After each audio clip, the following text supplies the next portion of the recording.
ആ ദൂതിൻ്റെ വില യഥാർത്ഥം ഞാൻ കൊടുക്കേണ്ടി വന്നു. അവിടെ ഒരാളുള്ള ദൈവത്തിൻ്റെ ശബ്ദമായിരുന്നു. ഒരിക്കലും ദൈവത്തിനോ വിശുദ്ധിക്കോ കീഴടക്കാരത്തിന് വെച്ചുള്ള ദൈവത്തിൻ്റെ ശബ്ദം അന്ന് അവിടെ കർത്താവ് അറിയിക്കുകയുണ്ടായി. സഭാ പശ്ചാത്തലങ്ങളെല്ലാം ഇളക്കം തട്ടിയ ഒരു സന്ദർഭമായിരുന്നു, വിഷയമായിരുന്നു ഇത്. ഞങ്ങളുടെ ബാല്യം എന്ന് പറയുന്നത് ഒരു ഫെയ്ത്ത് ഹോമിലല്ല ഞാൻ ജനിച്ചത്. പക്ഷെ ഫെയ്ത്ത് ഹോമിന്റെ സകല കഷ്ടതയും ഞങ്ങൾ അനുഭവിച്ചിട്ടുണ്ട്.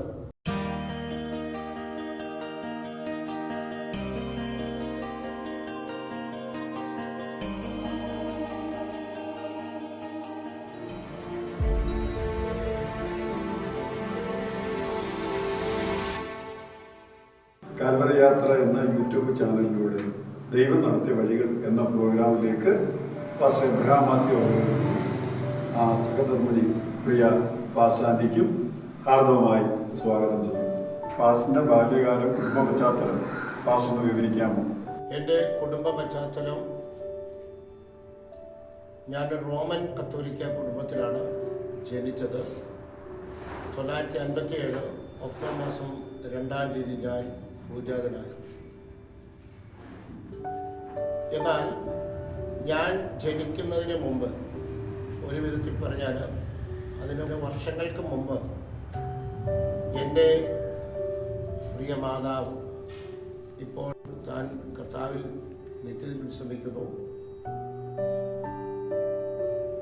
പാലായ്ക്ക് സമയമുള്ള ഭരണജ്ഞാനം സിസ്റ്റർ അൽഫോൺസാമയുടെ മഠത്തിൽ കന്യാസ്ത്രീയായി ചേരുകയും തൻ്റെ അവിടുത്തെ പഠനാനന്തരം അവരുടെ മത ചട്ടപ്രകാരം വസ്ത്രധാരണത്തിന് തൊട്ട് മുമ്പ് കന്യാസ്ത്രീത്വം എന്ന് പറയുന്ന പട്ടം ലഭിക്കുന്നതിന് പിമ്പുള്ള ആഴ്ചകളിൽ, ആ കാലഘട്ടത്തിൽ തൻ്റെ മാതാപിതാക്കളുടെ കുടുംബ പശ്ചാത്തലങ്ങളിൽ, കുടുംബങ്ങളിൽ പോയി യാത്ര പറഞ്ഞു വരുന്ന ഒരു ചടങ്ങ് ആ കാലഘട്ടത്തിലുണ്ടായിരുന്നു. അങ്ങനെ ഒരു ഗൈഡിൻ്റെ സഹായത്താൽ എൻ്റെ മാതാവ് വല്യമ്മച്ചിയുടെ അനുജത്തിൻ്റെ വീട്ടിൽ ചെല്ലുവാനിടയായി തീർന്നു. കത്തോലിക്ക മര്യാദ പ്രകാരം ആ വീട്ടിൽ ചെന്ന് അവിടുത്തെ അമ്മച്ചിയെ വന്ദനം ചൊല്ലി. അപ്പോൾ ആ വല്യമ്മച്ചി വിശ്വാസിയായിരുന്നു, പെന്തക്കോസ്ത് വിശ്വാസി വന്ന ഒരു മാതാവായിരുന്നു. അപ്പോൾ ഇതൊന്നും അറിയാതെയാണ് അമ്മച്ചി അവിടെ ചെല്ലുന്നത്. അമ്മച്ചി വല്യമ്മച്ചിക്ക് സ്വസ്തി പറയുന്നു, വല്യമ്മച്ചി സ്തോത്രം പറയുന്നു. ഉടനെ വല്യമ്മച്ചി എൻ്റെ അമ്മയുടെ കൈ പിടിച്ച് അറയ്ക്കകത്ത് പോയി 1 മണിക്കൂർ നേരം പ്രാർത്ഥിച്ചനന്തരമാണ് വെള്ളം കൊടുക്കുന്നത്. അനന്തരം അന്ന് സന്ധ്യയെങ്കിൽ അരീപ്പറമ്പ് IPCയിലെ അന്നത്തെ ശുശ്രൂഷകനായ പാസ്റ്റർ TP വർഗീസ് എന്ന അദ്ദേഹം ഈ പറയപ്പെട്ട അമ്മച്ചിയുടെ മൂത്ത മരുമകനാണ്. അപ്പച്ചനും നിത്യത്തിൽ വിശ്രമിക്കുന്നു. അദ്ദേഹത്തെ വരുത്തി അമ്മച്ചിയുടെ സുവിശേഷം പറയുന്നു. അന്ന് സന്ധ്യയെങ്കിൽ കർത്താവായ യേശുവിനെ രക്ഷകനായി സ്വീകരിക്കുന്നു. ആ ദിനങ്ങളിൽ അവിടെ നടന്നൊരു ഉപവാസ പ്രാർത്ഥനയിലേക്ക് അമ്മച്ചിയെ ക്ഷണിക്കുകയും അമ്മച്ചി അവിടെ പോവുകയും ചെയ്യുന്നു. അവിടെ ചെന്നതിൻ്റെ 3-ാമത്തെ ദിവസം കർത്താവായ യേശു ക്രിസ്തു കാൽവരിയിൽ കിടക്കുന്ന ദർശനത്തോടുകൂടെ കൃപാവരങ്ങളോടും അഭിഷേകത്തോടും കൂടെ അമ്മ നിറയപ്പെടുന്നു. അതിൻ്റെ 3-ാമത്തെ ദിവസം അമ്മച്ചി സ്നാനപ്പെടുന്നു. ഈ ലോകത്തിലെ സകല മതമണ്ഡലങ്ങളും വിളകി കത്തോലിക്ക സഭ, CSI സഭ, ഈ സഭാ പശ്ചാത്തലങ്ങളെല്ലാം ഇളക്കം തട്ടിയ ഒരു സന്ദർഭമായിരുന്നു, വിഷയമായിരുന്നു ഇത്. അനന്തരം എൻ്റെ വല്യപ്പച്ചൻ അമ്മച്ചിയെ വന്ന് കാണുന്നു. അമ്മച്ചി ഉപേക്ഷിച്ചു പോകുന്നു. ആ നിലയിൽ തുടരാൻ നിവൃത്തിയിലായിട്ട് തൻ്റെ പിതാവിൻ്റെ വീട്ടിൽ കൊണ്ടുവന്ന് അമ്മച്ചി ആക്കുന്നു. വീട്ടിൽ അമ്മച്ചിയെ കൈക്കൊള്ളാതെ വരുന്നു. അനന്തരം അമ്മച്ചിയെ വീട്ടിൽ നിന്ന് പുറത്താക്കുന്നു. തൊട്ടടുത്തുള്ള ഒരു IPC സഭയിൽ അന്നൊരു പെസഹ വ്യാഴാഴ്ച രാത്രിയാണ്. അവിടെ പ്രാർത്ഥന നടന്നുകൊണ്ടിരിക്കുമ്പോൾ ദൈവാത്മാവ് നിറഞ്ഞൊരു പെൺകുഞ്ഞ് ഈ സംഭവം വിളിച്ചു പറയുന്നു. അവർ അത് വിശ്വസിച്ചില്ല, അങ്ങനെ കാര്യം നടന്നു എന്നുള്ള കാര്യം. എന്നാൽ പിറ്റേ പ്രഭാതത്തിൽ എൻ്റെ അമ്മച്ചി അവിടെ ചെല്ലുന്നു, വാതിൽ മുട്ടുന്നു, പാസ്റ്ററും ഭാര്യയും ഇറങ്ങി വരുന്നു. അവർ വളരെ വിസ്മയത്തോടെ അമ്മച്ചിയെ സ്വീകരിക്കുന്നു, കാര്യങ്ങളെല്ലാം പറയുന്നു. രക്തചുരുക്കം പറഞ്ഞാൽ ആ വീട്ടിൽ കൈക്കൊള്ളുവാൻ പാസ്റ്റർക്ക് മനസ്സില്ലായിരുന്നു. പക്ഷെ ആ അമ്മച്ചി, എനിക്ക് 4 പെൺമക്കളാണ്, 5ാമത് ഒരാളെയും കൂടെ കർത്താവ് എനിക്ക് തന്നെന്ന് പറഞ്ഞ് അമ്മച്ചിയെ സ്വീകരിക്കുന്നു. എൻ്റെ വല്യമ്മച്ചി ബോധരഹിതയാകുന്നു. ആ അവസ്ഥ ചില ദിവസങ്ങൾ തുടരുന്നു. മകളെ വീട്ടിൽ ഇറക്കി വിട്ടതിൻ്റെ 4-ാം ദിവസം വല്യമ്മച്ചിയുടെ ആഗ്രഹപ്രകാരം എൻ്റെ അമ്മയെ അന്വേഷിച്ച് അമ്മയുടെ 4 സഹോദരങ്ങൾ ഈ സഭാഹോളിൽ വരികയാണ്. അവിടെ വെച്ച് അമ്മച്ചയെ കാണുന്നു. അവരെല്ലാവരും കർത്താവായ യേശുവിനെ രക്ഷകനായി സ്വീകരിക്കുന്നു. അതിനുശേഷം വീട്ടിൽ വരുന്നു. വീട്ടിൽ നിന്ന് വീണ്ടും പുറത്താക്കപ്പെടുന്നു. തുടർന്ന് താൻ ഇന്ത്യ പെന്തക്കോസ്ത് സഭയുടെ കുമ്പനാടുള്ള സ്ഥാപനത്തിൽ ചേർന്ന് ദൈവനെ പഠിക്കുന്നു. അങ്ങനെ ചില വർഷങ്ങൾ കർത്താവിൻ്റെ വേലയിൽ നിൽക്കവേ അമ്മ പിന്മാറി പോകാൻ വേണ്ടി ഒരു റോമൻ കത്തോലിക്ക സഭയിലെ വ്യക്തിയുമായി അമ്മയുടെ വിവാഹം നടക്കുന്നു. അത് മാതാപിതാക്കളുടെയും സഹോദരങ്ങളുടെയും നിർബന്ധപ്രകാരമായിരുന്നു ആ വിവാഹം നടന്നത്. രക്തചുരുക്കം പറഞ്ഞാൽ ആ കുടുംബജീവിതത്തിൽ ഉണ്ടായ മൂത്ത മകനാണ് ഞാൻ. എനിക്ക് 10 മാസം പ്രായമുള്ളപ്പോൾ ഞാൻ രോഗാതുരനായി കാഞ്ഞിരപ്പള്ളിയുടെ ഡോക്ടർ മോഹനദാസിൻ്റെ ആശുപത്രിയിൽ പ്രവേശിക്കപ്പെടുന്നു. അവിടെ തന്നെ ഉപേക്ഷിക്കുകയാണ്. ജീവിതത്തിലേക്ക് ഞാൻ മടങ്ങി വരുമെന്ന് ഒരിക്കലും ഡോക്ടർക്ക് വിശ്വാസമില്ലായാൽ എൻ്റെ പിതാവിൻ്റെയും ഇളയ അമ്മാച്ചൻ്റെയും പള്ളിയിലെ പുരോഹിതൻ്റെയും സമ്മതപത്രം എഴുതി വാങ്ങി ജീവനോട് എന്നെ കൊടുത്തയക്കുന്നു. അതൊരു ഓണവാര ദിനങ്ങളായിരുന്നു. പലയിടങ്ങളിലും പരസ്യവും നടക്കുന്നത് കാണുന്നു. അവിടെ കയ്യിൽ എന്നെ കൊടുത്ത് പ്രാർത്ഥിക്കണം എൻ്റെ അമ്മയ്ക്ക് ആഗ്രഹമുണ്ട്. പക്ഷെ പിതാവിൻ്റെ സ്വഭാവം ആ വിധത്തിലായിരുന്നു. അദ്ദേഹം മതഭക്തിയുള്ള ഒരാളായിരുന്നില്ല. വിശിഷ്യ പെന്തക്കോസ്ത് പാസ്റ്റർമാരോ മറ്റോ വീട്ടിൽ വരുവാനോ പ്രാർത്ഥിക്കാൻ അമ്മയ്ക്ക് അനുവാദമില്ലായിരുന്നു. എന്നെ വീട്ടിൽ കൊണ്ടുപോയി ഒരു കട്ടിലേക്ക് കിടത്തി വേലിക്കകത്ത് കുഞ്ഞച്ചൻ എന്ന് പറയുന്ന ഒരു ചേട്ടൻ, അദ്ദേഹം CSIക്കാരാണ്, ഇന്ന് അദ്ദേഹം ഭൂമുഖത്തില്ല, എൻ്റെ കണ്ണുകൾ തിരുമ്മിയെടുത്ത് ശവപ്പെട്ടിക്ക് ആളെ പറഞ്ഞിരിക്കുന്നു. എൻ്റെ അമ്മച്ചൻ്റെ കാൽക്കൽ കിടന്ന് ദൈവസ്ഥനെ കരഞ്ഞു പ്രാർത്ഥിച്ചു. അമ്മയുടെ പ്രാർത്ഥന സ്വർഗം തൊട്ടു. കർത്താവ് എനിക്ക് എൻ്റെ പ്രാർത്ഥന തിരിച്ചു തന്നു. അന്ന് എൻ്റെ അമ്മയുടെ പ്രാർത്ഥനയും സമർപ്പണവും കർത്താവ് എന്നെ എൻ്റെ അമ്മച്ചിക്ക് മകനായി തിരികെ നൽകിയ ആദിജാതനായി എന്നെ കർത്താവിൻ്റെ വേലയ്ക്ക് വേണ്ടി നൽകാമെന്നും എന്നെ കിടത്തിയ ആ തലനയ്ക്ക് കീഴിൽ അല്പം പണം ഇരിപ്പുണ്ട്, അത് അവിടെയുള്ള ദൈവസഭയുടെ ശുശ്രൂഷൻ്റെ കയ്യിൽ നൽകാമെന്നും എൻ്റെ മാതാവ് പറയുന്നു. ആ നിലയിൽ ഞാൻ കർത്താവ് എൻ്റെ അമ്മയ്ക്ക് എനിക്ക് അല്ലെങ്കിൽ എൻ്റെ മാതാപിതാക്കൾ മകനായി എന്നെ തന്നു. കൗമാരത്തിലും ബാല്യവും കൗമാരത്തിലും വളരെ ഭക്തിയോട് ജീവിച്ചു വരുവാൻ കർത്താവ് കൃപ നൽകി. ഇതാണ് എൻ്റെ ജീവിതാരംഭം എന്ന് പറയുന്നത്. പാസ്റ്ററുടെ ബാല്യകാലം എവിടെയാണ് ചെലവഴിച്ചത്? അപ്പോൾ തന്നെ പാസ്റ്റർ കുടുംബ പശ്ചാത്തലം, പാസ്റ്ററിന്റെ സ്വന്തം സ്ഥലം, പാസ്റ്റർ വളർന്ന സാഹചര്യങ്ങൾ, ഈ കാര്യങ്ങൾ പാസ്റ്ററിന് വിശദീകരിക്കാമോ?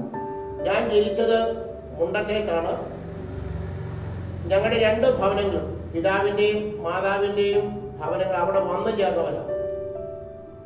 എൻ്റെ ഫോർഫാദേഴ്സ്, അപ്പച്ചൻ്റെ പിതാക്കന്മാർ പാലാ ചേർപ്പങ്കക്കാരാണ്. അമ്മയുടെ ഫോർഫാദേഴ്സ് എല്ലാം കോതമംഗലക്കാരാണ്. അവിടെ നിന്നാണ് മലയാറ്റൂർ, കോതമംഗലം മലയാറ്റൂരാണ് അവിടെ ദേശം. അവിടെ നിന്നാണ് മുണ്ടക്കയത്ത് വന്ന് പാർക്കുവാൻ ഇടയായത്. പാസ്റ്ററിന്റെ വിദ്യാഭ്യാസവും വേദപഠനവും ഒക്കെ എവിടെ വെച്ചായിരുന്നു നടന്നത്? മുണ്ടക്കയത്ത് തന്നെയാണ് ഞാൻ പഠിച്ചത്. എനിക്ക് ഏകദേശം 8 വയസ്സ് പ്രായമുള്ളപ്പോൾ ഞങ്ങൾ 5 മക്കളാണ്. ഞാൻ ഒന്നാമൻ, രണ്ടാമത്തെ ഒരു അനുജൻ, ഇളയ 3 സഹോദരിമാർ. അത് സഹോദരിമാരെ മൂത്ത ആൾക്ക് മാരകമായ രോഗം പിടിപെടുകയും ഇതുപോലെ എൻ്റെ അനുഭവം പറഞ്ഞതുപോലെ തന്നെ അവിടെ കോട്ടയം മെഡിക്കൽ കോളേജിൽ നിന്ന് ഉപേക്ഷിച്ച് വീട്ടിൽ കൊണ്ടുവന്നു. അവിടെ കർത്താവ് തൊട്ടു സൗഖ്യമാക്കി. വളരെയേറെ കാര്യങ്ങൾ പറയാനുണ്ട്. അവൾക്ക് രോഗം കണ്ടുപിടിക്കാൻ കഴിഞ്ഞില്ല. അവളെ വീട്ടിൽ കൊണ്ടുപോയി ഒരു വലിയ ഉദരം, വീർത്ത ഒരു ഉദരവും വാലുബാക്കിയുടെ കാലും കൈയും പോലെ 2 കൈകാലും ഒരു ചെറിയ തല. ഇവൾ ആഹാരം ചോദിച്ചു എൻ്റെ അമ്മച്ചോട് ജ്യേഷ്ഠത്തെ അവളെ എടുത്തുകൊണ്ട് പോയി മീൻ കൂട്ടി അവൾക്ക് ആഹാരം കൊടുത്തു. ഒരിക്കലും മീൻ കൊടുക്കാൻ പാടില്ല എന്ന് ഡോക്ടർമാർ നിർദ്ദേശമുണ്ട്. പക്ഷേ ആ രാത്രിയിൽ എൻ്റെ അമ്മ ദൈവസ്ഥന് വളരെ ശക്തമായി പ്രാർത്ഥിക്കുകയുണ്ടായി. കാരണം ഇവൾ മരിച്ചു പോകുന്നുള്ള അവസ്ഥയിലേക്ക് എത്തി. ഇഞ്ചക്ഷൻ ചെയ്ത ഒരു ദ്വാരം തുറക്കപ്പെട്ട് അവിടെ ശരീരത്തിലെ സകല മരുന്നും വിസർജ്യങ്ങളും പുറത്തുപോയി. അവളെ കർത്താവ് സൗഖ്യമാക്കി. കഴിഞ്ഞ 10 പതിറ്റാണ്ടുകളായി അവളും കുടുംബമായി കർത്താവിൻ്റെ വേലയിലായിരുന്നു. ആ സംഭവത്തോടു കൂടെ കർത്താവിലേക്ക് തിരിയാനുള്ള മുഖാന്തരം ഞങ്ങളുടെ ജീവിതത്തിൽ ഉണ്ടാകുക. അന്ന് ഏകദേശം എനിക്ക് 8 വയസ്സ് പ്രായമുണ്ട്. 8ാം വയസ്സിൽ ഞാൻ കർത്താവായ യേശുവിനെ രക്ഷകനായി സ്വീകരിച്ചു. ഞങ്ങൾ 5 കുഞ്ഞുങ്ങളും എൻ്റെ അമ്മച്ചിയുമായിട്ട് ഞങ്ങൾ വണ്ടമ്പതാലുള്ള IPC സഭയിൽ ആരാധനയ്ക്ക് പോയി തുടങ്ങി. എന്നാൽ എൻ്റെ പിതാവ് എത്രത്തോളം ശക്തിയോടെ ഞങ്ങളോട് എതിർക്കാമോ അത്രയും ശക്തിയായി പിതാവ് എതിർക്കുണ്ടായി. എല്ലാ സഹായവും കഴിഞ്ഞ് ഞങ്ങളെ വീട്ടിലേക്ക് സഭ ഒരു വലിയ നിലവിളിയോടുകൂടെ പ്രാർത്ഥിച്ചയക്കുന്നത്. കാരണം പിതാവ് വീട്ടിൽ വരുമ്പോൾ വെട്ടുകത്തി തേച്ച് മിനുക്കി ഇരിക്കുക, ഞങ്ങളെ വെട്ടിക്കൊല്ലാൻ. പക്ഷെ ഒരിക്കൽ പോലും തന്നെ അപ്പച്ചൻ ആ കസാരയിൽ നിന്ന് അനങ്ങാൻ കഴിഞ്ഞിട്ടില്ല. അങ്ങനെ ഞങ്ങളുടെ ബാല്യം എന്ന് പറയുന്നത് ഒരു ഫെയ്ത്ത് ഹോമിലല്ല ഞാൻ ജനിച്ചത്. പക്ഷെ ഫെയ്ത്ത് ഹോമിന്റെ സകല കഷ്ടതയും ഞങ്ങൾ അനുഭവിച്ചിട്ടുണ്ട്. അനേക ദിവസങ്ങൾ, എണ്ണമറ്റ ദിവസങ്ങൾ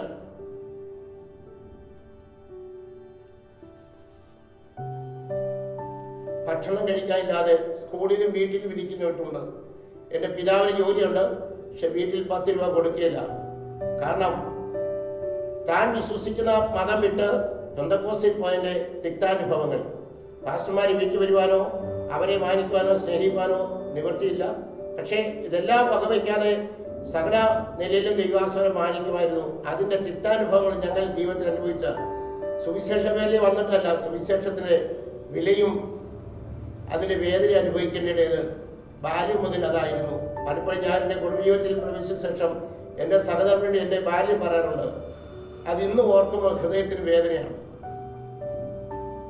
വിദ്യാഭ്യാസ അനന്തരം എന്നെ കർത്താവിനായി നേർന്നു എന്നുള്ള കാര്യം എന്നോട് പറഞ്ഞു കൂടാതെ ദൈവത്തിൻ്റെ പരിശുദ്ധാത്മാവ് കർത്താവിൻ്റെ വേലയ്ക്കായിട്ടാണ് എന്നെ കർത്താവ് നിയോഗിച്ചിരിക്കുന്നു വിളിച്ചെന്ന് ബോധ്യമാക്കുകയും അങ്ങനെ ഞാൻ എൻ്റെ സെക്കുലർ എഡ്യൂക്കേഷന് ശേഷം മല്ലപ്പള്ളിയിലുണ്ടായിരിക്കുന്നതായ സിയോൻ ബൈബിൾ കോളേജിലും കരുവാറ്റായിലുള്ള ബേദലഹേം ക്രിസ്ത്യൻ എഡ്യൂക്കേഷൻ സെൻ്ററിലും പഠിപ്പാനെടുത്തു. അങ്ങനെ ഈ 2 സ്ഥാപനങ്ങളിൽ നിന്ന് ബിരുദം എടുത്ത ശേഷം 1981 ജനുവരി മാസം 1-ാം തീയതി പൂർണ്ണ സമയ കർത്താവിൻ്റെ വേലയ്ക്ക് വേണ്ടി വേർതിരിച്ചു. വിശിഷ്യ സഭാ ശുശ്രൂഷ തിരഞ്ഞെടുക്കാൻ ഒരു പശ്ചാത്തലമുണ്ടായിരുന്നു. ഞാൻ ഒരിക്കലും സഭാപാസാവാൻ ആഗ്രഹിച്ചില്ല.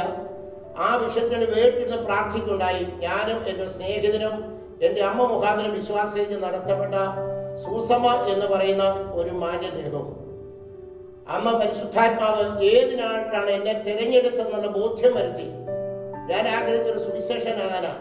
പക്ഷെ അതല്ലായിരുന്നു എന്നെ കുറിച്ചുള്ള കർത്താവിൻ്റെ ഹിതം. ഒരു സഭയുടെ ഇടയിലായി കർത്താവിൻ്റെ വേല ചെയ്യുവാണ്, നിയോഗമാണ് എൻ്റെ മേൽ കർത്താവ് തന്നിരിക്കുന്നത് വളരെ ബോധ്യമാക്കിയ ശേഷം ഞാൻ കർത്താവിൻ്റെ വേല തിരഞ്ഞെടുക്കുവാനിടയായി തീർന്നു. കഴിഞ്ഞ 44 സംവത്സരങ്ങളായി ഇന്ത്യ പൂർണ്ണ സുവിശേഷ ദൈവസഭയുടെ ശുശ്രൂഷകനായി കർത്താവിൻ്റെ മഹത്വമുള്ള ശുശ്രൂഷയിലായിരിക്കുന്നു. ഈ കാലഘട്ടങ്ങളിൽ ദൈവസഭയുടെ പ്രാദേശിക സഭയുടെ ശുശ്രൂഷകൻ, state council member, district pastor എന്നീ തസ്തികകളിലൂടെ കർത്താവിൻ്റെ വേല ചെയ്യുവാൻ കർത്താവ് കൃപ ചെയ്തു. 1 വർഷം മുമ്പ് ഞാൻ റിട്ടയർഡായി. എങ്കിലും പരിശുദ്ധാത്മാവ് എന്നോട് പറഞ്ഞൊരു ദൂതുണ്ട്. ഞാൻ നിന്നെ ഒരിക്കലും വെറുതെ ഇരിക്കാൻ സമ്മതിക്കുകയില്ല. അതെൻ്റെ ഒരു പ്രാർത്ഥന വിഷയമായിരുന്നു. ചർച്ചകൾ 65 വയസ്സാകുമ്പോൾ റിട്ടയർഡ് ആകണം. ഞാൻ കർത്താവിനോട് പറയുന്നുണ്ട്, ഞാനന്ന് സമ്മതനല്ല എന്ന്. അന്ന് ദൈവാത്മ പറഞ്ഞു, നിന്നെ ഞാൻ അങ്ങനെ വിശ്രമത്തിൽ ഇരുത്തുകയില്ല, നിന്റെ വീണ്ടും ശുശ്രൂഷ ഓടിക്കുന്നു പറഞ്ഞു. ഇവിടെ വന്നിട്ട് 1 വർഷം കഴിഞ്ഞിരിക്കുന്നു. പാസ്റ്റർ ശുശ്രൂഷയിൽ പ്രവേശിച്ചിട്ട് സഭാ ശുശ്രൂഷയിലായിട്ട് 44 വർഷമായോ? സഭാ മിനിസ്ട്രി പ്രവേശിച്ചിട്ട് 44 സംവത്സരങ്ങൾ ആകുന്നു. പാസ്റ്ററിന്റെ ഈ 44 വർഷത്തെ സഭാ ശുശ്രൂഷയിൽ കഷ്ടതകളോ വേദനകളോ ഒക്കെ ഒരുപാട് കടന്നു വന്നിട്ടുണ്ടായിരിക്കാം. എന്നാൽ കൈപ്പേറിയ അനുഭവങ്ങൾ ജീവിതത്തിൽ ഉണ്ടായിട്ടുള്ളത് പ്രേക്ഷകരോട് പാസ്റ്ററിന് വിവരിക്കുവാൻ കഴിയുമോ? അനേക കാര്യങ്ങളുണ്ട്. വചന ശുശ്രൂഷയുടെ മണ്ഡലത്തിൽ തന്നെ ഒരു കാര്യം പറയാം. 1982-84 തൃശ്ശൂരിലെ സഭ മാറ്റാമ്പുറം എന്നൊരു സഭയിൽ ഞാൻ ശുശ്രൂഷിക്കുന്നു. അന്ന് കേവലം ശുശ്രൂഷയെ പ്രവേശിച്ച് 2 വർഷം കഴിഞ്ഞതേ ഉള്ളൂ. കാര്യമായി യാതൊരു എക്സ്പീരിയൻസും എനിക്കില്ല. ഏകദേശം 150ഓളം വിശ്വാസികൾ ആ സഭയിലുണ്ട്. അന്നും ഇന്നും ആ സഭ ആ സെൻട്രലിലെ ഏറ്റവും മികച്ച സഭകളൊന്നാണ്. ഒരു ഞായറാഴ്ച വളരെ നേരം ദിവസനെ പ്രാർത്ഥിച്ചൊരു സങ്കീർത്തനം കിട്ടി. ആ കാലങ്ങളിൽ 2 മെസ്സേജ് സഭായങ്ങളിൽ പറയാറുണ്ട്. ഇന്ന് ഞാൻ കഴിവതെങ്കിൽ ഒരു മെസ്സേജ് നിർത്തുകൊള്ളൂ. രണ്ടാമത്തെ മെസ്സേജിനോട് ദൈവത്തോട് പ്രാർത്ഥിച്ചിട്ട് കർത്താവ് എനിക്ക് ദൂത് തന്നില്ല. ഏകദേശം 150ഓളം അംഗങ്ങളുള്ള ആ സഭയിലെ സകല ജനവും സാക്ഷ്യം പറഞ്ഞു. അവിടെ ഒരു പിതാവുണ്ട്. അദ്ദേഹം ഏറ്റവും അവസാനം ഒരു 10-30 മിനിറ്റ് എഴുന്നേറ്റ് ഒരു പ്രസംഗമൊക്കെ നടത്തും. അദ്ദേഹം പ്രസംഗിക്കാൻ എഴുന്നേറ്റു. ഞാൻ ദിവസനോട് വളരെ കരയുണ്ട്. കർത്താവ് എന്ത് തന്നാലും പ്രസംഗിക്കാം എന്ന് എഴുന്നേറ്റ് പറഞ്ഞു. ഈ വാക്കിന്റെ വായിൽ നിന്ന് പുറപ്പെട്ടു കഴിഞ്ഞപ്പോൾ ഈ ട്യൂബ് ലൈറ്റ് കത്തി നിൽക്കുന്നവനെ എൻ്റെ മുമ്പിൽ വന്ന് അന്തരീക്ഷത്തിൽ ഒരു വാക്യം എഴുതി കാണിച്ചു. അതിങ്ങനെയായിരുന്നു: ദൈവത്തിൻ്റെ ഇഷ്ടമോ നിങ്ങളുടെ ശുദ്ധീകരണം തന്നെ. പെട്ടെന്ന് എനിക്ക് തോന്നുന്നത് തെസ്സലോനിക്ക ലേഖനത്തിലാണ് ആ വാക്യം. ആ വചനം കണ്ടെത്തി. വചനം കണ്ടു കഴിഞ്ഞപ്പോൾ ഉൽപ്പത്തി വെളിപ്പാട് വരെ എന്തെല്ലാം വചനങ്ങൾ വിശുദ്ധീകരണത്തെ കുറിച്ചുണ്ടോ പരിശുദ്ധാത്മാവിന്റെ ദൂത് വന്നു. ആ ദൂത് ഞാൻ അവിടെ അറിയിച്ചു. ആ ദൂതിന്റെ വില യഥാർത്ഥം ഞാൻ കൊടുക്കേണ്ടി വന്നു. അവിടെ ഒരാളുള്ള ദൈവത്തിന്റെ ശബ്ദമായിരുന്നു. ഒരിക്കലും ദൈവത്തിനോ വിശുദ്ധിക്കോ കീഴടക്കാരതിന് വെച്ചുള്ള ദൈവത്തിന്റെ ശബ്ദം അന്ന് അവിടെ കർത്താവ് അറിയിക്കുകയുണ്ടായി. അതിനുശേഷം 10 പതിറ്റാണ്ടുകൾ കഴിഞ്ഞ് ഞാൻ ഏറ്റവും കുറഞ്ഞ ഈ പുസ്തകം 150 പ്രാവശ്യമെങ്കിലും വായിച്ചിട്ടുണ്ട്. ബാല്യം മുതൽ ദൈവനെ വായിക്കാനും വചനത്തെ വിശ്വസിക്കാനും വളരെ ആഗ്രഹിക്കുന്ന ഒരാളാണ്. പക്ഷേ രണ്ടാമത്തെ അനുഭവം എനിക്ക് പങ്കുവയ്ക്കാനുള്ളത്, ഞാൻ പൊന്നൂർ ദൈവസ്ഥയുടെ ശുശ്രൂഷനായിരിക്കുമ്പോൾ കർത്താവിനോട്, അതിനു മുമ്പും കർത്താവ് പറയും ഒരു കാര്യം കർത്താവ് പറയുണ്ടായി. അതായത് സഭാപ്രസംഗന്റെ പുസ്തകം 11-ാം അധ്യായത്തിൽ 1-ാം വാക്യം: നിന്റെ അപ്പത്തെ വെള്ളത്തിൽ മേൽ എറിയുക, ഏറെ നാൾ കഴിഞ്ഞിട്ട് അത് തിരിച്ചു വരും. സ്തോത്രം. ഒരു ഞായറാഴ്ച പ്രഭാതത്തിൽ ഏകദേശം 2 മണി നേരമായി കാണും, ഒരു തേജസ്വിയായ പുരുഷൻ എൻ്റെ കിടക്കയിൽ വന്നിരുന്നു. എന്നോട് ഇങ്ങനെ പറഞ്ഞു, ആ വചനം ഉദ്ധരിച്ച് പറഞ്ഞു: അത് നിനക്കസാധ്യം, എനിക്ക് സാധ്യം. ആ പകൽ ഞാൻ ആ ദൈവനം പ്രസംഗിക്കുന്നു. ആ വചനം പ്രസംഗിച്ചുകൊണ്ടിരിക്കുമ്പോൾ തന്നെ അവിടെ ഇരിക്കുന്ന ഒരു പെൺകുട്ടിയുടെ ദർശനം കാണുക. ഞാൻ നിൽക്കുന്ന പോഡിയത്തിന്റെ പിന്നിൽ നിന്ന് ഒരു കരിമ്പീൻ കൈ വന്ന് അവിടെ മേൽ വീഴുന്നു. ദൈവം ലിറ്ററലി ചെയ്തു. ഉടുതുണിക്ക് മറുതുണി അല്ലാതെ ഒന്നുമില്ലായിരുന്നു ആ കുടുംബത്തിന്. പത്തനാപുരത്ത് സമീപത്ത് ഒരു വയലിൽ ഏകദേശം 10-ൽ പരം സെന്റ് ഭൂമിയും ഒരു വീടും സർവശക്തനായ ദൈവം ദാനമായി കൊടുക്കുകയുണ്ടായി. മാത്രമല്ല 1984-87 ഞാൻ പറക്കോട് ദൈവസ്ഥ ശുശ്രൂഷനായിരിക്കുന്ന കാലത്ത് ഒരു മോള്, ഒരു മണ്ണവിളയിൽ എന്ന് പറയുന്ന വീട്ടിലെ ഗ്രേസ് എന്ന മോളെ അവിടെ മമ്മി എൻ്റെ അടുക്കൽ പറഞ്ഞയച്ചു. അന്നും എക്സ്പീരിയൻസസ് ഇല്ല. വന്ന വിഷയം ഇതാണ്: മമ്മി സുഖമില്ലായിരിക്കുന്നു, വന്ന് പ്രാർത്ഥിക്കണം. ഞാൻ അവിടുന്ന് യഥാർത്ഥത്തിൽ വേച്ച് വിറയ്ക്കുന്ന കാലുകളാണ് വീട്ടിലേക്ക് നടന്നത്. അവിടെ തൊട്ട് പ്രാർത്ഥിച്ച് ആ വീടിൻ്റെ മുറ്റത്ത് കാലി ചവിട്ടി ഉത്തരക്ഷണത്തിൽ ദൈവശക്തി പുറപ്പെട്ടു വന്നു. ആ വ്യക്തിയെ തൊട്ടു. അപ്പോൾ തന്നെ സൗഖ്യമായി. ഞാൻ പ്രാർത്ഥിക്കുന്നതിന് മുമ്പ് തന്നെ ദൈവം നിന്റെ വചനം അയച്ച് അവരെ സൗഖ്യമാക്കുകയുണ്ടായി. അങ്ങനെ ശുശ്രൂഷ ജീവിതത്തിൽ അനേക അത്ഭുതങ്ങൾ, കെട്ടപ്പെട്ട അനേക ജീവങ്ങളെ ദൈവം സഭാമണ്ഡലങ്ങളിൽ അഴിപ്പാനിടയായിട്ടുണ്ട്. നമ്മുടെ അനുഭവങ്ങളുടെ ദൈവം നിലകളിൽ നടത്തിയതിനായി ദൈവത്തിന് നന്ദി. ഈ 44 വർഷത്തെ ശുശ്രൂഷ ജീവിതത്തിൽ ദൈവികമായ അത്ഭുതങ്ങളും അടയാളങ്ങളും ഒക്കെ അനുഭവിച്ചറിയാൻ കൃപ നൽകി. അപ്പോൾ തന്നെ ഏതെങ്കിലും നിലയിൽ കഷ്ടതകളോ വേദനകളോ കൈപ്പേറിയ ഏതെങ്കിലും അനുഭവങ്ങൾ പാസ്റ്റർ ജീവിതത്തിൽ നേരിട്ടിട്ടുണ്ടോ? കഷ്ടതകൾ വളരെയേറെ അനുഭവിച്ചിട്ടുണ്ട്. എന്ന് ഞാൻ കർത്താവിന്റെ വേലയ്ക്ക് ഇറങ്ങിയോ അന്ന് മുതൽ ഇന്ന് വരെയും ഇനി സൃഷ്ടകാലം വിശ്വസിക്കുന്ന കാര്യമുണ്ട്. ഒരു സഭയെ നയിക്കേണ്ട പരിശുദ്ധാത്മാവും രണ്ടാമത് ദൈവമാക്കിയ പ്രതിപുരുഷനുമായിരിക്കണം. ഞാൻ ദൈവത്തിന്റെ സ്ഥാനപതിയാണെന്ന് എനിക്കറിയാം. ഏതെങ്കിലും നിലയിൽ സുവിശേഷ വേലയ്ക്ക് ഉപജീവനത്തിന് വഴിയിലായിട്ടല്ല. കർത്താവിൻ്റെ വേലയ്ക്ക് ഇറങ്ങുന്നതിന് മുമ്പ് എനിക്ക് ജോലി ഉണ്ടായിരുന്നു. 2007-10 ഞാൻ മാമംഗലം ദൈവസഭയുടെ ശുശ്രൂഷയായിരിക്കുമ്പോഴും സ്റ്റേറ്റ് ബാങ്ക് ഓഫ് ട്രാവൻകൂറിൽ നിന്ന് എനിക്ക് ജോലി കിട്ടിയതാണ്. എന്നാൽ കർത്താവിൻ്റെ വേല തിരഞ്ഞെടുക്കാൻ കാരണം ദൈവത്തിലുള്ള സമർപ്പണം, ദൈവീയ വിളിവാണ്. അനേക കഷ്ടങ്ങൾ, അതെല്ലാം ഞാൻ വിവരിക്കാൻ ആഗ്രഹിക്കുന്നില്ല. ഒരൊറ്റ സംഭവം മാത്രം പറയാം. കഷ്ടത കാര്യം പറയാത്തതിൻ്റെ കാര്യം അത് കർത്താവിന് വേണ്ടി സഹിച്ചതാണ്. അതുകൊണ്ട് ഞാൻ പല നിമിത്തം പ്രസംഗങ്ങളിൽ പോലും പറയത്തില്ല. പട്ടിണി കിടന്നിട്ടുണ്ട്, നിന്ന് അനുഭവിച്ചിട്ടുണ്ട്, ആക്ഷേപം അനുഭവിച്ചിട്ടുണ്ട്. അങ്ങനെ കണക്കറ്റ് അനുഭവങ്ങൾ ക്രിസ്തീയ ജീവിതത്തിൽ അനുഭവിച്ചിട്ടുണ്ട്. ഞങ്ങളുടെ വീട്ടിൽ ഭക്തമായ ഭക്തി സാന്ദ്ര കുടുംബമായിരുന്നു. പാസ്റ്റർമാരെ കുറ്റം പറഞ്ഞാൽ കേട്ടില്ല, വിശ്വാസിനെ കുറ്റം പറഞ്ഞ എൻ്റെ അമ്മച്ചന് പറഞ്ഞാൽ കേട്ടില്ല.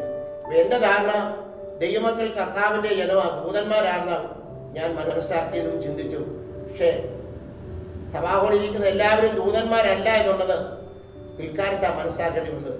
അതിൽ ഒരു സ്ത്രീ സഭ വ്യക്തമാക്കുന്നില്ല. ഞാൻ അവർ പറയുന്ന ഞാൻ കേൾക്കുന്നില്ല എന്ന കാരണത്താൽ അവരെ ഭർത്താവ് വന്ന് വിദേശ രാജ്യത്താണ് ജീവിക്കുന്നത്, ജോലി ചെയ്യുന്ന രാജ്യം പോലും ഞാൻ വെളിപ്പെടുത്തുന്നില്ല. ഇവിടെ ആ വ്യക്തിയുടെ കീഴിൽ ജോലി ചെയ്യുന്ന ഒരു മനുഷ്യനെ ഇവിടെ പറഞ്ഞയച്ചു ഈ സ്ഥലത്ത്.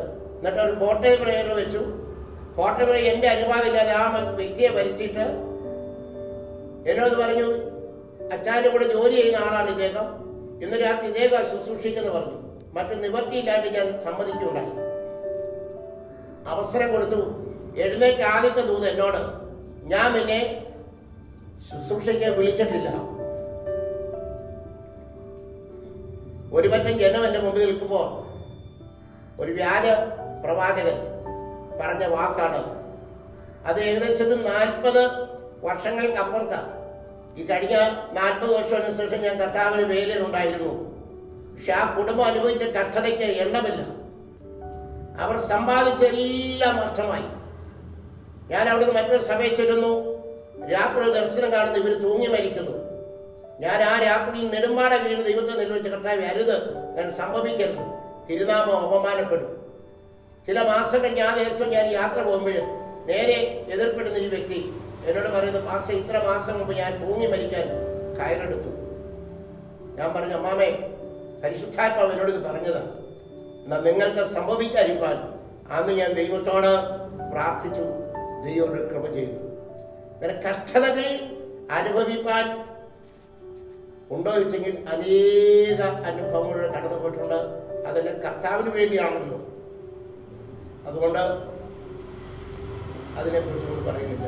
പാസ്റ്ററിൻ്റെ കുടുംബജീവിതത്തെക്കുറിച്ച് പാസ്റ്റർ ഒന്ന് വിവരിക്കാമോ? പാസ്റ്ററിൻ്റെ സഹധർമ്മിണിയെക്കുറിച്ചും അപ്പോൾ തന്നെ ദൈവം തന്ന തലമുറകളെക്കുറിച്ചും പാസ്റ്റർ ഞങ്ങളോടൊന്ന് പങ്കുവെക്കാമോ? 1952 ജനുവരി മാസം 28-ാം തീയതി ഞങ്ങൾ കുടുംബജീവിതം ആരംഭിച്ചു. ആദ്യത്തെ 5 വർഷങ്ങൾ മക്കൾ ഉണ്ടായിരുന്നില്ല. അതിനും ഒത്തിരി നിന്ദകൾ മുമ്പ് പറയുന്ന കൂട്ടത്തിൽ കേട്ടതാണ്. എന്നാൽ കർത്താവ് കൃപ ചെയ്തു. ഞങ്ങൾക്ക് 2 പെൺമക്കളെ നൽകി. മൂത്തകളെ കർത്താവിൻ്റെ വേലയ്ക്ക് വേണ്ടി നേർന്ന് വാങ്ങില്ല. അവൾ ജനിക്കുന്നതിന് മുമ്പ് തന്നെ അവളുടെ പേരിട്ടു. പെൺകുട്ടിയാണെങ്കിൽ സേറ, ആണാണെങ്കിൽ പോൾ എന്ന് പേരിടും എന്ന് ദൈവത്തോട് പറഞ്ഞു. അങ്ങനെ കർത്താവ് തന്ന സേറ എബ്രഹാം അവൾ കുടുംബസ്ഥയായി കർത്താവിൻ്റെ മഹത്വമുള്ള വേലയിൽ ഇപ്പോൾ ഡൽഹി സംസ്ഥാനത്ത് മയൂർ വിഹാർ ഫേസ് 3 ഉള്ള IPC സഭയുടെ ശുശ്രൂഷകനും ഭാര്യയും ആയിട്ടാണ് ജീവിക്കുന്നു. അവർക്ക് 3 മക്കൾ. രണ്ടാമത് ഒരു മകളെ കൂടെ കർത്താവ് തന്നു. അവളുടെ പെറ്റ്നെയും കൃപാമോളെന്ന് അങ്ങനെ പേരിടാൻ തന്നെ കാരണം അവൾ കുഞ്ഞ് ജനിച്ചെന്നുള്ള വാക്ക് വീട്ടിലെത്തിച്ചാൽ അല്പം സങ്കടത്തോടെ പറഞ്ഞത്. അതും പെണ്ണാണ്. പക്ഷെ എൻ്റെ അമ്മ പറഞ്ഞല്ല, അത് കൃപയാണ്. അവിടെ official name Sherin Elsa Abraham. കർത്താവിൻ്റെ കൃപയാണ്. ഇപ്പോൾ അവർ കുടുംബമായിട്ട് ഓസ്ട്രേലിയയിൽ ന്യൂകാസിൽ എന്ന സ്ഥലത്ത് താമസിച്ച് അവിടെ നേഴ്സായിട്ട് സേവനം അനുഷ്ഠിക്കുന്നു. കർത്താവർക്ക് 2 ആൺമക്കളെ നൽകി. പെൺമക്കൾ മാത്രമുണ്ടെന്ന് പറഞ്ഞ് നിന്ദിക്കപ്പെട്ടൊരു മനുഷ്യനെ ഞാൻ. മൂത്ത മകൾക്ക് 2 പെൺമക്കളെ കൊടുത്തു. അപ്പോൾ എനിക്ക് വിശ്വാസത കിട്ടിയ ഒരു നല്ല ലോട്ടറി ഉണ്ട്. ഉള്ളതിലുണ്ട്, ഉണ്ടായതിലുണ്ട്. പക്ഷേ കർത്താവ് വിശ്വസ്തൻ. ആൺകുഞ്ഞുങ്ങളെയും കർത്താവ് തന്നു. ആടിനെ തന്നാലും പെണ്ണിനെ തന്നാലും ദൈവത്തിന് ദാനമാണ്. അങ്ങനെ തന്നെ കർത്താവ് ഇന്നും ഞങ്ങളുടെ ജീവിതത്തിൽ അത്ഭുതവാനായിരിക്കുന്നു. അതെല്ലാം ദൈവത്തിൻ്റെ വിശ്വസ്തതകൾ മാത്രം. കുടുംബജീവിതത്തിൽ മറക്കാൻ കഴിയാത്ത നല്ല ഓർമ്മകൾ എന്തെങ്കിലും ഉണ്ടെങ്കിൽ പറയാം. കുടുംബജീവിതത്തിൽ എനിക്ക് ഏറ്റവും എടുത്ത് പറയാനുള്ളത് എൻ്റെ കുടുംബിനെ കുറിച്ച് തന്നെയാണ്. ഇന്ന് വരെ കർത്താവിൻ്റെ പേരിൽ എനിക്കൊരു ഇടർച്ച വരുത്തുകയോ കുടുംബജീവിതത്തിൽ ഭിന്നതയുടെ സ്വരം ഒരിടത്തെങ്കിലും ഉണ്ടാവുകയോ ചെയ്തിട്ടില്ല. ഞാൻ അല്പം കർക്കശക്കാരനാണ്. അത് പാസ്റ്റർ ബിജു തങ്കച്ചനും അറിയാം. പക്ഷേ ഞാൻ എവിടെയെങ്കിലും സൗണ്ടായിട്ട് പറഞ്ഞ ഇടങ്ങളെല്ലാം സ്വാതന്ത്ര്യപ്പെടുത്തുവാനും സഭാജനത്തിന് അവിടെ പെറ്റമ്മയെ പോലെ തന്നെ സ്വാതന്ത്ര്യം നൽകി എന്നോടുകൂടെ സഹയാത്രയായി കർത്താവിൻ്റെ മഹത്വമുള്ള കുടുംബ ശുശ്രൂഷയിൽ അനുഗ്രഹമായ കുടുംബജീവിതം സമ്മാനിച്ചതിൽ എൻ്റെ ഗൃഹനായികയോട് പ്രത്യേകം നന്ദി പറയുന്നുണ്ട്. അങ്ങനെ ഇന്നുവരെയും സന്തുഷ്ടമായി ജീവിക്കാൻ കർത്താവ് കൃപ ചെയ്തു. ഒരിടത്ത് ദൈവം ഞങ്ങളെ തോൽപ്പിച്ചില്ല. ഒരാളും ഒരു വാക്ക് യാചിക്കേണ്ടി വന്നിട്ടില്ല. ഒരിടത്ത് ദൈവം ഞങ്ങളെ ഇടറിപ്പോവാൻ അനുവദിച്ചിട്ടില്ല. എല്ലായിടത്തും ദൈവം അടിയങ്ങളെ സമാധാനത്തോടും സന്തോഷത്തോടും നടത്തി. അതാണ് ഞങ്ങളുടെ കുടുംബജീവിതത്തിൻ്റെ ഏറ്റവും അത്ഭുതം എന്ന് പറയുന്നത്. പാസ്റ്റർ, ഈ സഭാ ശുശ്രൂഷയുള്ള ബന്ധത്തിൽ തന്നെ തുടരുമ്പോൾ മറ്റ് ശുശ്രൂഷകൾ പാസ്റ്റർ ചെയ്തിട്ടുണ്ടോ? അത് ഏത് വിധമായിട്ടുള്ള ശുശ്രൂഷകളായിരുന്നു? അതിനെക്കുറിച്ചൊന്ന് വിവരിക്കാമോ? 2011 യഫദ ഗോസ്പൽ മിനിസ്ട്രീസ് എന്ന ഒരു ടീം മിനിസ്ട്രി ആരംഭിക്കാൻ കർത്താവ് ചെയ്തു. ആ പ്രവർത്തനങ്ങളുടെ കർത്താവ് തൻ്റെ നാമത്തെ മഹത്വപ്പെടുത്തുവാൻ ഇടയായിട്ടുണ്ട്. ശിക്ഷ സാമാന്യ വേദികളിലൊന്നും അവസരങ്ങൾ ലഭിക്കാത്ത ഒരുപറ്റം കർത്തദാസന്മാരെയും സഹോദരന്മാരെയും കണ്ടെത്തി അവരുടെ ആത്മഭാരം മനസ്സിലാക്കിക്കൊണ്ട് മുറ്റത്തെ കൺവെൻഷൻ എന്നുള്ള ആശയത്തെ അവരോട് പങ്കുവെക്കുകയും ആ ആശയത്തിൽ അനുകൂലിച്ചവരെല്ലാം കൂടെ ചേർന്ന് ഒരു ടീം മിനിസ്ട്രി ആരംഭിച്ചു. അനേകരെ കർത്താവിനായി നേടി. എടുത്തു പറയേണ്ട സംഭവങ്ങളിൽ ഒന്ന്, മിയന്നൂരിൽ ഞങ്ങൾ ഒരു കൺവെൻഷന് പോയതിൻ്റെ 2ാം പകലിൽ അവിടെ നടന്നൊരു പ്രാർത്ഥനയിൽ ജനിച്ച് ഏകദേശം 6 വയസ്സ് വരെ സംസാരിക്കാൻ കഴിയാതെ ഒരു കുഞ്ഞ്, ഒരു മോള്, ദൈവത്തിൻ്റെ കാര്യം ആ പൈതനെ തൊട്ടു. ദൈവം ആ പൈതനെ സൗഖ്യമാക്കി. എന്നാൽ യാതൊരു വാർത്താ മാധ്യമങ്ങളും ഞങ്ങൾ ആ വാർത്ത ഇട്ടില്ല. കാരണം അതിലൂടെ പ്രശസ്തനാകുവാൻ അന്നും ആഗ്രഹിച്ചിട്ടില്ല.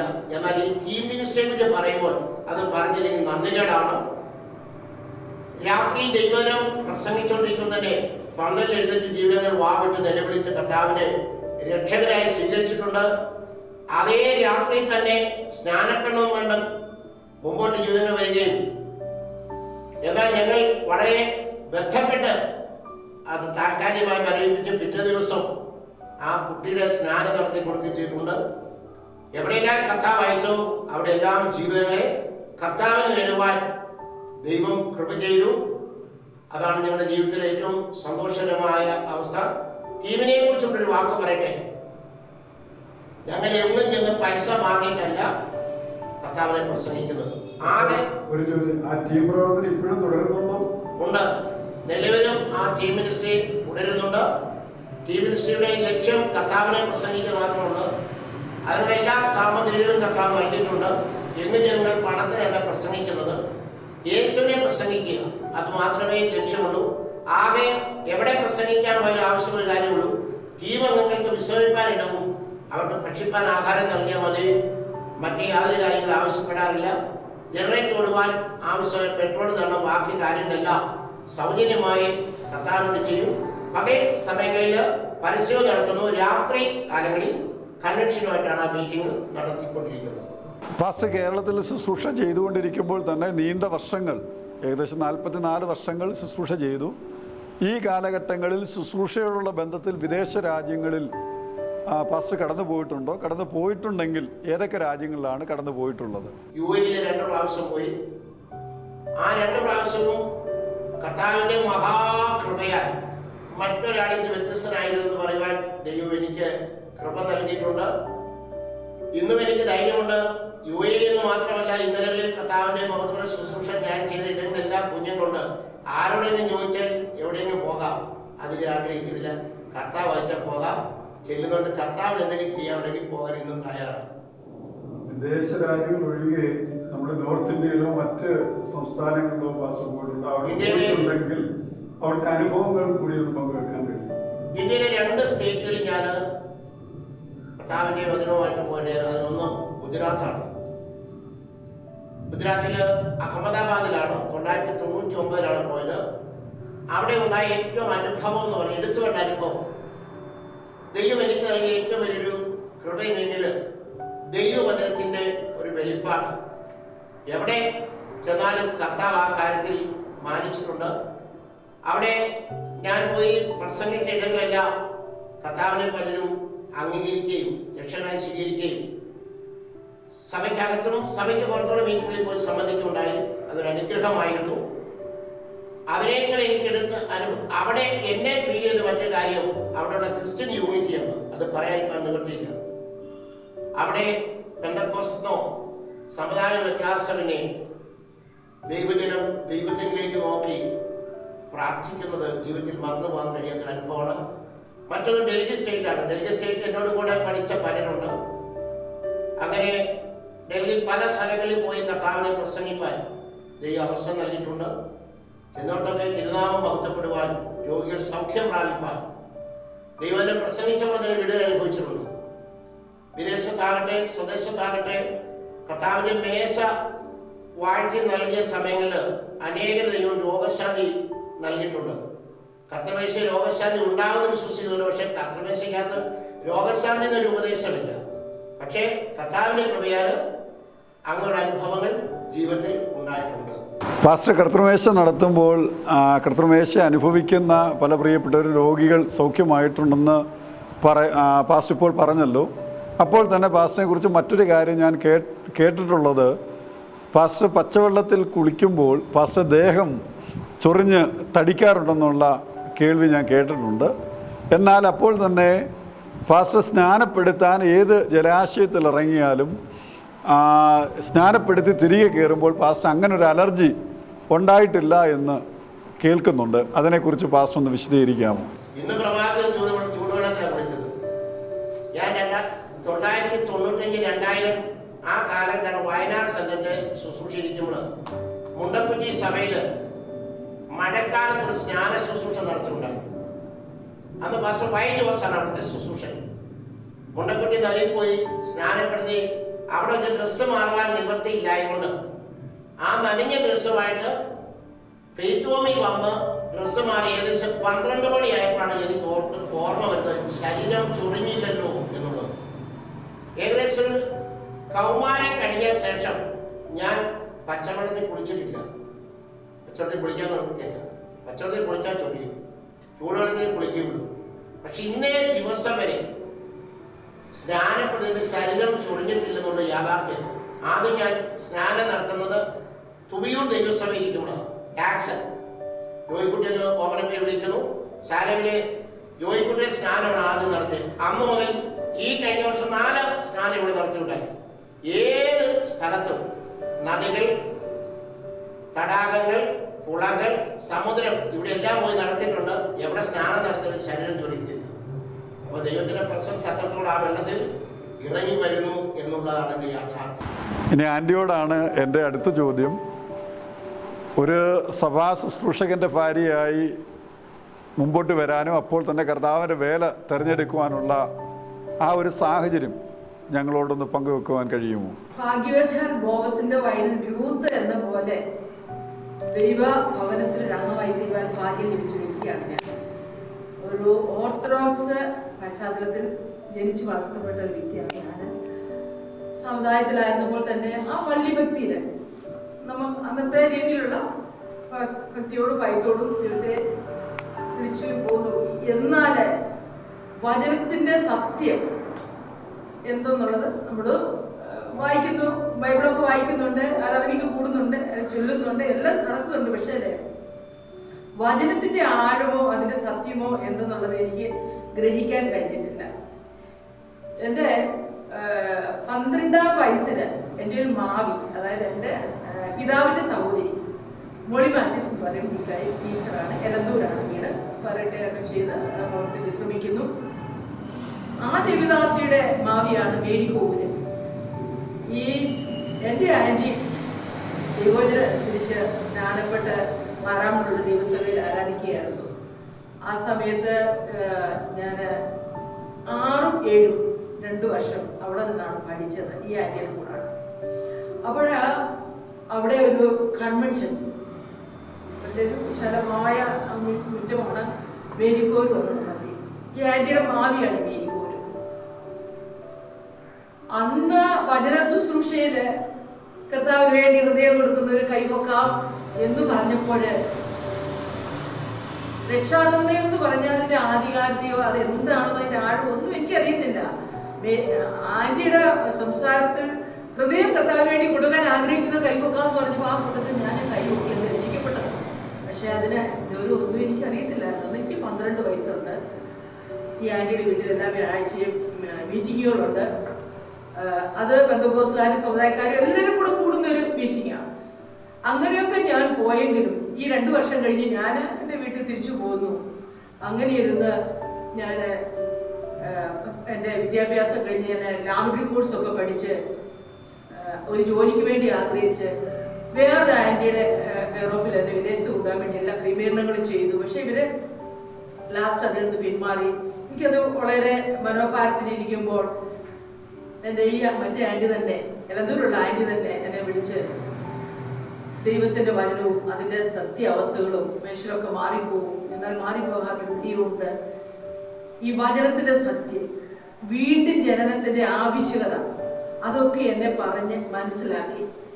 അങ്ങനെ ദൈവവചനത്തിൻ്റെ സത്യം എനിക്ക് മനസ്സിലായപ്പോൾ വീണ്ടും ജനിക്കാത്ത ഒരു വ്യക്തിക്ക് സ്വർഗരാജ്യ അവകാശമാക്കുവാൻ കഴിയയില്ല, അല്ലെങ്കിൽ സ്വർഗത്തിൽ പോകാൻ കഴിയത്തില്ല എന്നുള്ള ഒരു അവസ്ഥ എനിക്ക് മനസ്സിലായി. കാരണം ക്രിസ്ത്യാനിയായ എല്ലാവരും സ്വർഗത്തിൽ പോകുമെന്നുള്ള ചിന്തയിലാണ് ഇതുവരെ ഇരുന്നത്. എന്നാൽ വീണ്ടും ജനിക്കാത്ത ഒരു വ്യക്തി പോകില്ല എന്ന് മനസ്സിലായി. അങ്ങനെ ഞാൻ വചനത്തിന്റെ സത്യം മനസ്സിലാക്കി. ആന്റി കൂടുന്ന സഭയിലെ പാസ്റ്റർ M.K. കരുണാകരൻ ആ ദേവദാസനും വന്ന് വചനമൊക്കെ പറഞ്ഞു. ചുരുക്കി പറഞ്ഞാല് എൻ്റെ 18ാമത്തെ വയസ്സിൽ 1978 ഞാൻ കർത്താവിനെ എൻ്റെ സ്വന്തം രക്ഷകനായി സ്വീകരിച്ചു. 79 ജനുവരി 1 സൺഡേയില് മാരാമണ്ണ് പമ്പാ നദിയിൽ സ്നാനപ്പെട്ട് കർത്താവിനോട് ചേരുവാനുള്ള ഭാഗ്യം കർത്താവ് എനിക്ക് തന്നു. അന്ന് മുതൽ ആ ദൈവസഭയോട് ചേർന്ന് ആരാധിച്ച്, അത് എനിക്കൊരു ചർച്ചയാണ് വരാനുള്ളത്, ആരാധനയിൽ അങ്ങനെ പങ്കുകൊണ്ട് പോയി. ഇതിനിടയ്ക്ക് എനിക്ക് ദൈവവചനം പഠിക്കുവാൻ, അതായത് നമ്മുടെ PAV സാംസാറിന്റെ മിത്രപുരത്തുള്ള ലേഡീസ് സ്കൂളിൽ എനിക്ക് പഠിക്കുവാനുള്ള ദൈവം തന്നു. അവിടെ വെച്ച് ഒരു ദൈവദാസനിൽ കൂടി ഒരു ആലോചന എനിക്ക് കിട്ടി. അപ്പൊ ഇതിനിടയ്ക്ക് ഒരു സംഭവമുണ്ട്.